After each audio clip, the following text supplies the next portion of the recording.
Hello and welcome to 2 Minutes in Lockdown, where I'm going to be interviewing a different guest from a different profession about their experience in lockdown. Now, I'll be firing at them 4 questions, and their challenge is to be able to answer those questions in 2 minutes. And we'll also be getting some lovely tips and ideas about how they've been coping, and also some tips for all of you out there watching this too. Now, this week I have the lovely Cat, who's a positive psychologist and the owner of Cat-Chill Your Beans Wellbeing. Hi, Cat. Hi. Now, I'm really looking forward to hearing all about Chill Your Beans. We have met before, so that's great as well. But getting to know you a little bit better, I'm really interested in. But before we do that, and you tell me a little bit more of Chill Your Beans and the difference between a positive psychology and just psychology in general, because I'd be quite interested in that, we need to get our challenge out of the way. Yes, we do. So are you ready for your 2 minutes in lockdown? I am, yeah. Right, okay, so let's get our 2 minutes in lockdown screen up. Here we go. And are you ready to start? Yes, I'm ready. Okay, Kat, here we go. 2 minutes and counting. So what have you been doing to keep sane and manage your well-being during lockdown? Okay, I'm a gym lover, so I've been working out at home, which I've been able to do more because I can just do it in my living room every day rather than having to go to the gym, so that's been good. Learning new things, so I've just got myself some wool to match my cushions behind me on the sofa there so I can knit a blanket. And decluttering the house. I've got tons of bags that I'm now trying to shove in my shed, but it's not looking too hopeful at the moment. There's not a lot of room. Fantastic. Well, we've certainly got time to declutter at the moment, that's for sure. Definitely. Okay, so what's the one thing that you've learned about yourself during this sort of unusual time in our lives?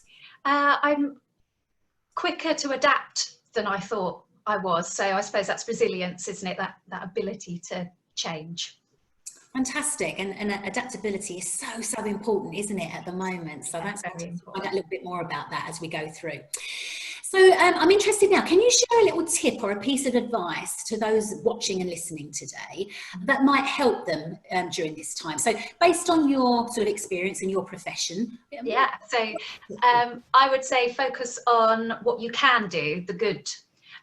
There's no point in ruminating on what you can't do anymore because it's done with, it's fine, but we will be able to do it again. So focus on what you can do right now. Fantastic. I think that's really important. Something I've been doing as well when I've gone into the supermarket particularly. And finally, what's the one thing that you're going to miss when we come out of all of this? And what's the first thing that you're going to do when life returns to normal? Okay, so the first thing I'll do is touch people in a nice way, like, you know, hugging, things like that, not just randomly touching people that I don't know. I suppose one thing I'll miss is that peace, that quiet that we've started to get used to.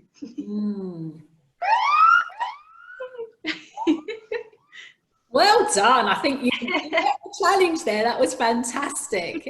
Excellent. It was quite funny actually when you were saying about, I'm going to touch people. I was thinking,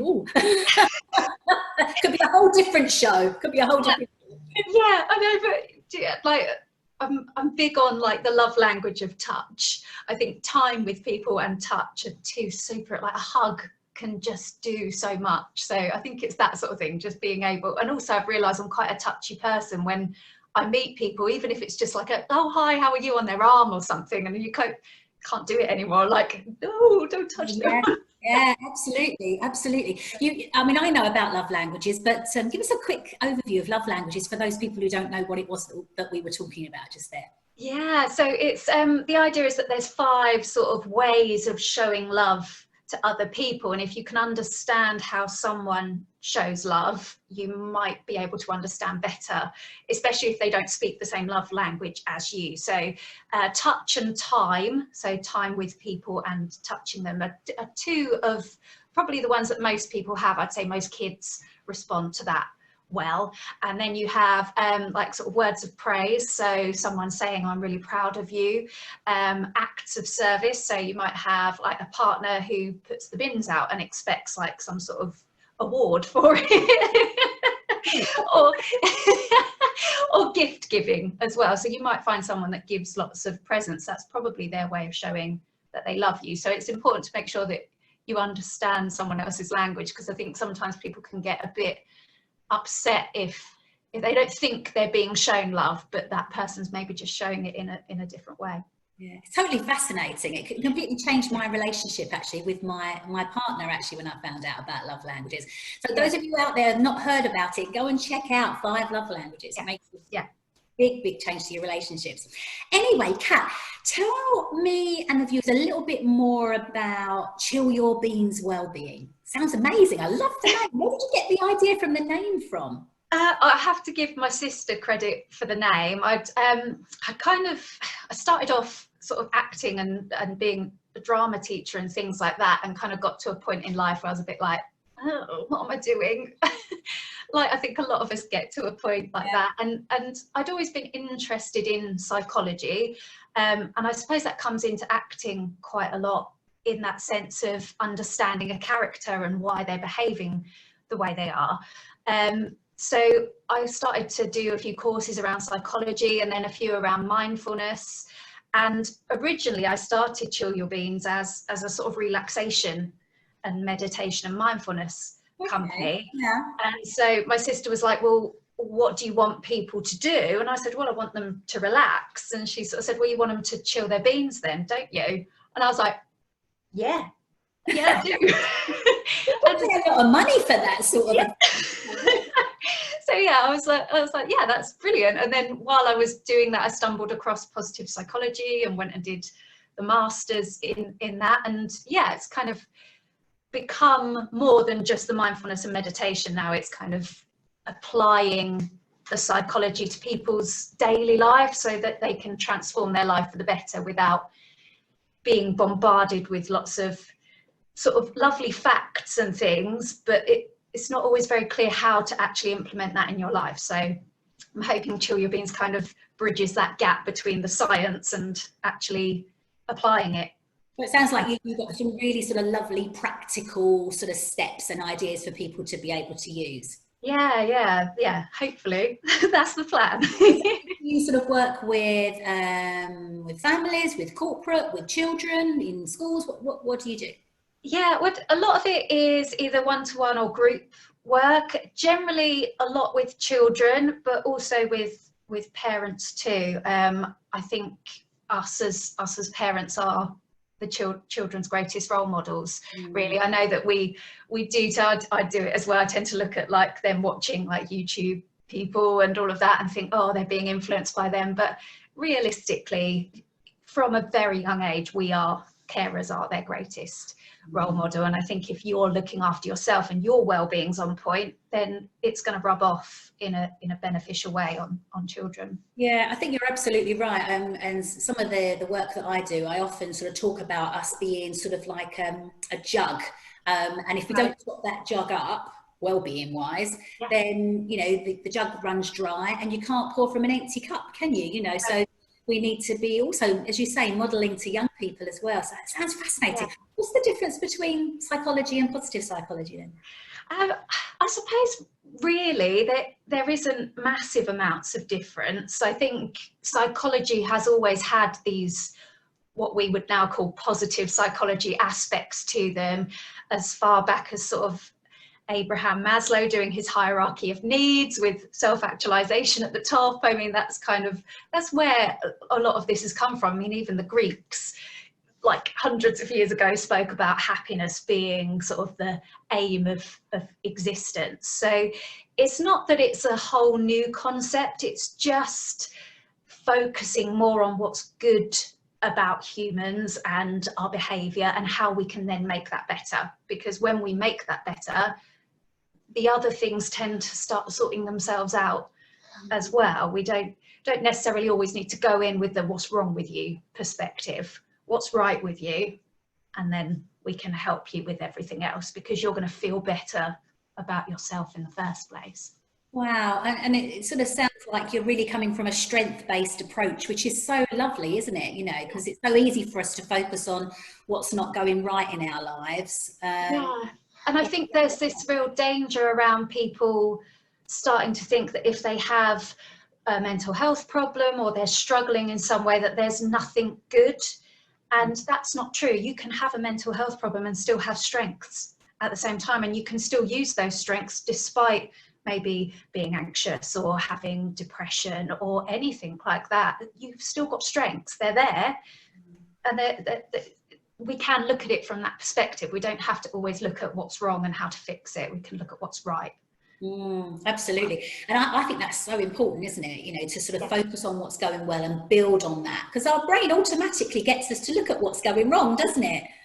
Yeah, we have a very strong negativity bias, I think, which is why some of this has been so overwhelming at points as well, because the news is constant at the moment. You can't really miss it. I mean, if you have missed it, I'd like to know how.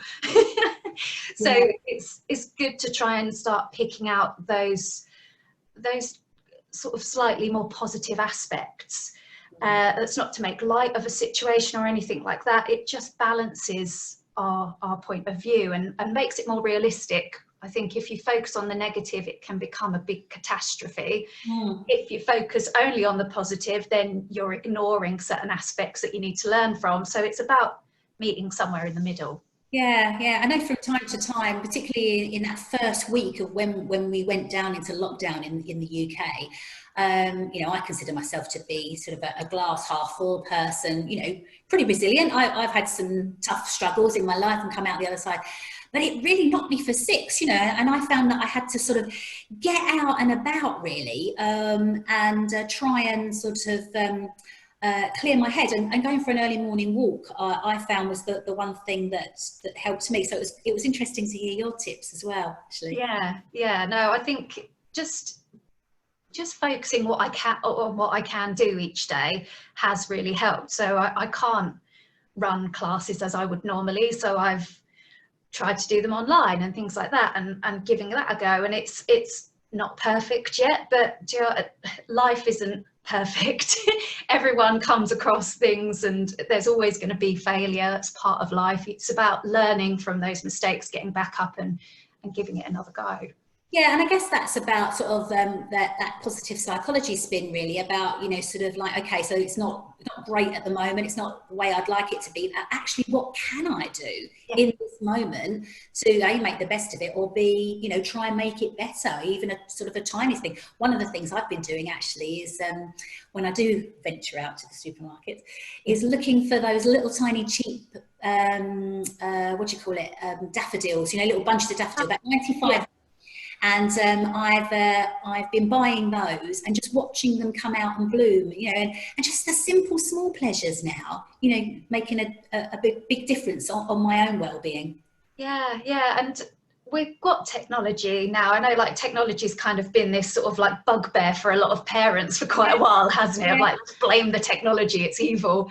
And now, I mean, it's been my saving grace, really. I've probably spoken to more people and friends in the last week where we've done like chats like this with all of us on the screen with a glass of wine. We've probably seen each other more than we would have done if it had been normal everyday life. So funny, we're starting to focus on other things as well. The thing that I've really enjoyed actually is that we've been having a game of cards around the table after dinner each night. So that's unheard of unless we're on holiday. Oh, lovely. We've been talking a little bit about, you know, sort of reframing to the positive and stuff. So tell me sort of somebody who really inspires you, and what inspires you generally and why? I always struggle with someone who inspires me because there's so many people. I suppose really, I don't tend to look up to people who are seen as celebrities and stuff. I tend to look more closer to home. And I suppose all the people that have inspired me are those people who just keep going. They get up, they give it another try, even if it has gone wrong. It's that mindset of moving forward, those sort of people that constantly find that way of moving forward despite everything. And I think if you have watched the news and stuff, there have been stories from people where, oh gosh, yeah, some of the things that they're going through are horrible, and yet they're talking about moving forward, and they're still looking for the benefits from what's been happening. And I think that always inspires me as well, because I think it shows that this works.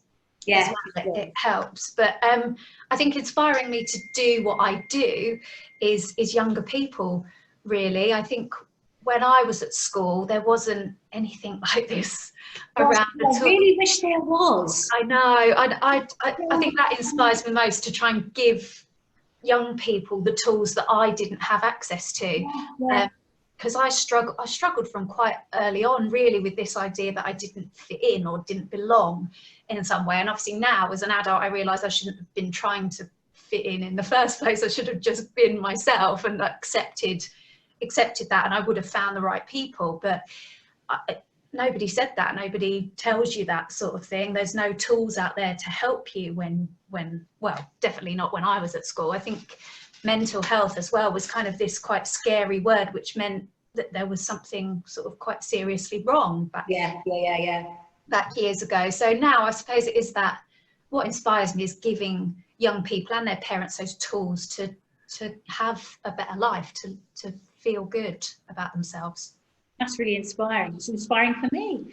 Ah, good. So with that in mind, Kat, what would your sort of top 3 tips, or or 5 if you want to go to 5, tips for success would be? If you had a young person who was listening to this, or a parent that was listening to this, and perhaps they were struggling a bit, or they just sort of thinking, well, do you know what, I can't see how to be successful. I can't see how to move forward. I can't see this strength, this so-called strength that people are saying I've got.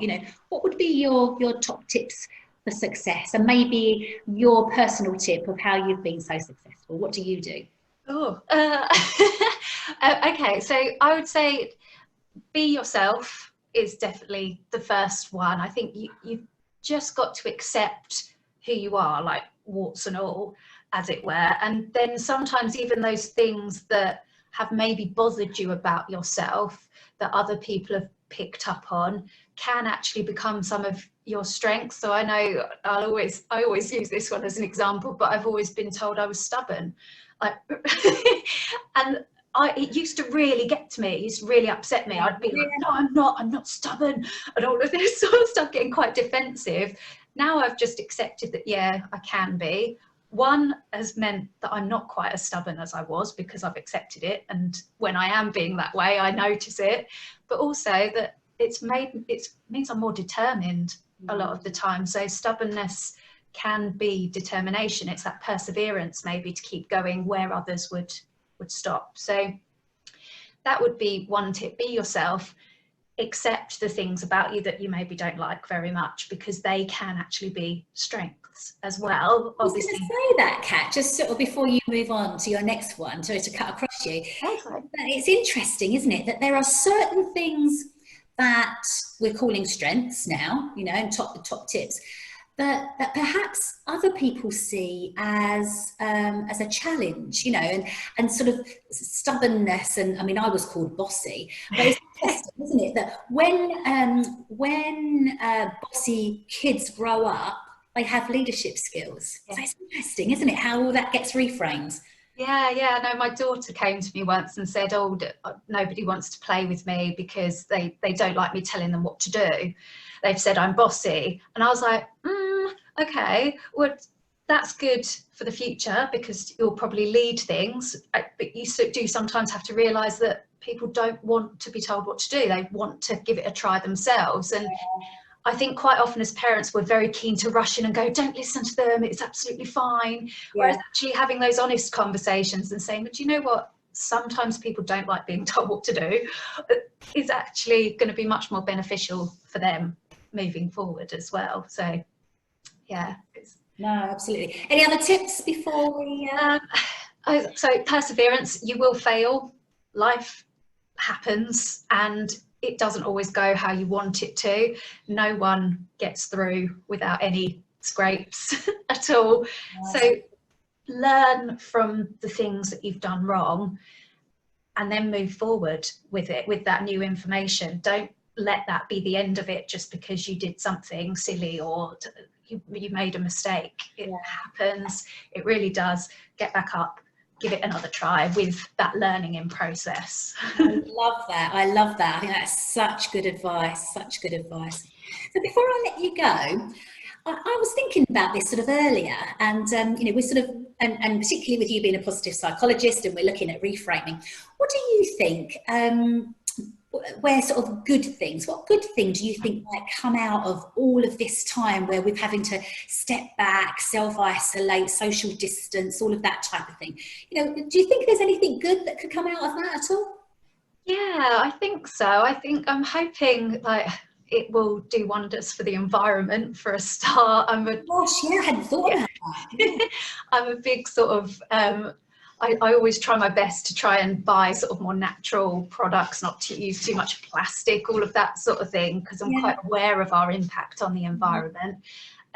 So yeah, I'm kind of hoping that there's going to be a bit of cleaner air around with the reduced amount of planes and traffic and things like that. That would be nice to see. But yeah, I think I'm hoping people come out of it more realizing that their job or what they did every day, constantly doing stuff, didn't give them any more value or worth as a person, that they are worthy of being here just because they are them, without anything else. You're not your job title, you're not the size of your house or your car or anything else. You are worthy of being here just because you are you. And I hope people can find that in themselves a little bit while they're getting some time away from everything. Oh, that's wonderful. No wonder you do what you do. Oh, it's been absolutely brilliant chatting to you. I could talk to you all day. But obviously we haven't got all day. Amazing. And perhaps you'll come back when this is all over and we'll do another catch up at another time. That'll be amazing. Yeah, definitely. Thank you for having me. Oh, it's been a pleasure. And anyway, so and well done for beating the lockdown. Yes, thank you. Do I get a prize? Ooh, happy about that. Anyway, that's fantastic. And I'll catch up with you soon then. Bye for now, Kat. Bye. Oh, I meant to ask before we sign off, how can people find you? Quickly, let us know your social media. I am on social media. I'm on Instagram at Chill Your Beans Info, Facebook at Chill Your Beans 2016, I think, or website is chill-your-beans.co.uk. Fantastic. Well, check out this lady. She's awesome. And I'll catch up with you soon, Kat. Thanks a lot. Take care. Bye. Bye. Bye.